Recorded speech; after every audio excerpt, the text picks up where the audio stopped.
The vote was probably the most difficult vote I have taken thus far. I personally don't gamble, nor do I want to gamble.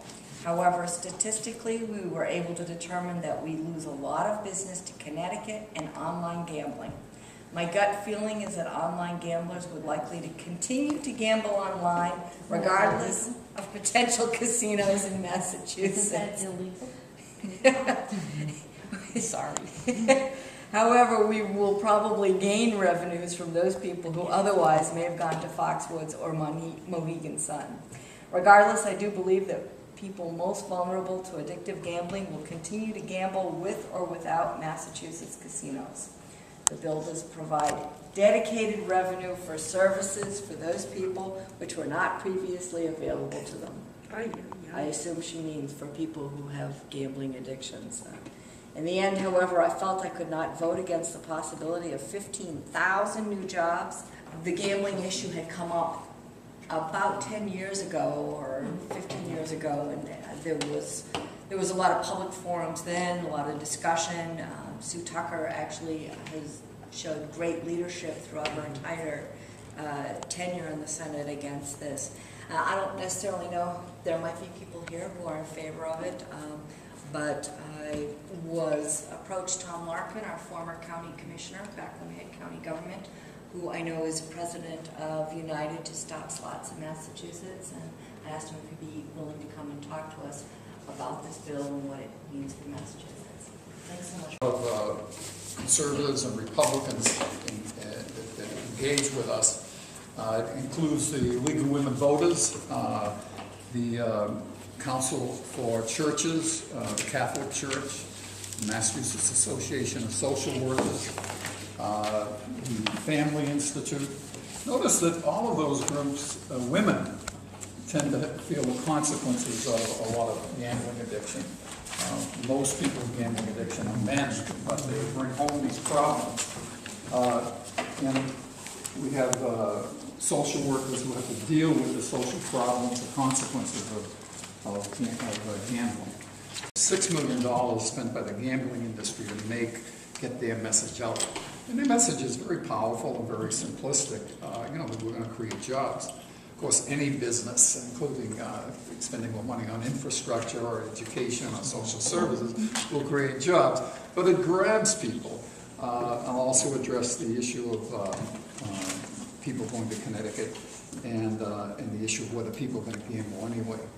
So I'd like to just begin by suggesting that there are three significant reasons why I get into this issue, and eventually took over and I'm now president of United to Stop Slots. But the first is economic. Turns out that many casinos are going bankrupt around the country. It starts out with a lot of hoopla. They do hire people, and in places like Jersey City, Detroit, most states, particularly Nevada or New Jersey, Illinois, Connecticut, Rhode Island, their deficits and their unemployment levels are far greater than very little new money. Therefore, by definition, it's a redirection of existing money. And so, in order for the state to gain $400 million, which they are projecting, that's 25% of the money lost in the casinos. There would have to be $1.6 billion lost in the casinos.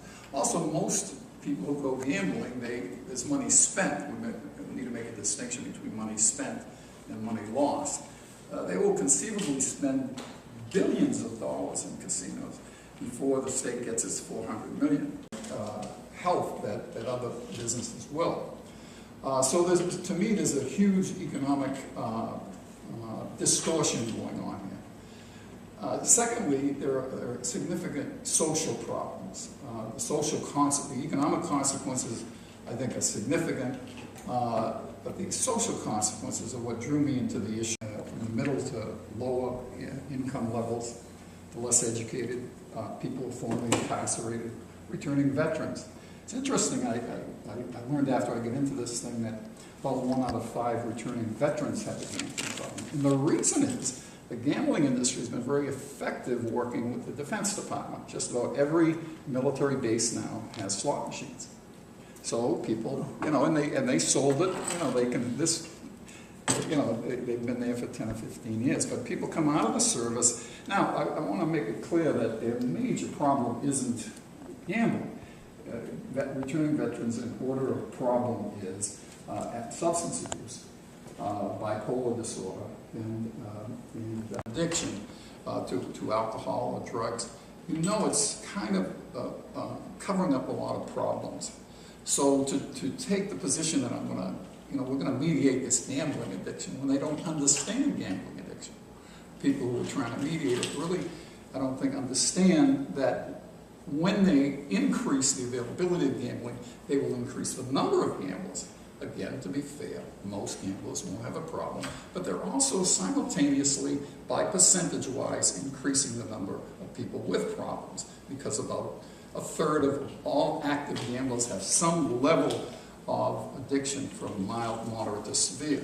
The big problem on campus was alcohol and drugs. But if you talk to college and high school counselors, they'll tell you that the young people today, gambling is a significant problem.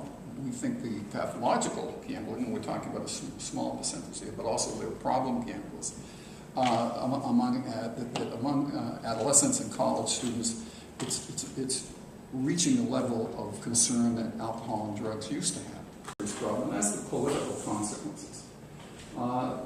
In states where the gambling industry, by the way, the gambling industry spent $6, $7, $8 million in the last 2 years on this message of jobs, political contributions, front groups, friendly return.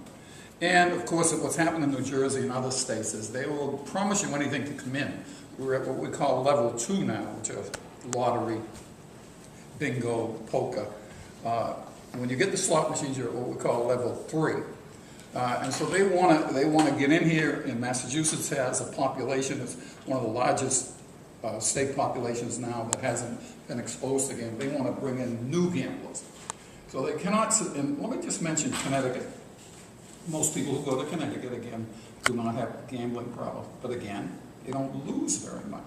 So there's a small percentage of people who go to Connecticut who have serious gambling problems, and I agree with Jennifer. Remember, when you put money in the slot machine, you don't lose it all. You're spending it, and you may end up losing 20-30% of what you spend. And some days you may win, but over time, the figure they throw out is money spent in Connecticut. But Connecticut only gets money back on 25% of money lost in Connecticut. So they've got everybody thinking, oh, they're losing billions of dollars in Connecticut, which is an exaggeration. And also the point is that when they come back to Massachusetts, if you make it difficult for them to find slot machines during the weekend and other days, they're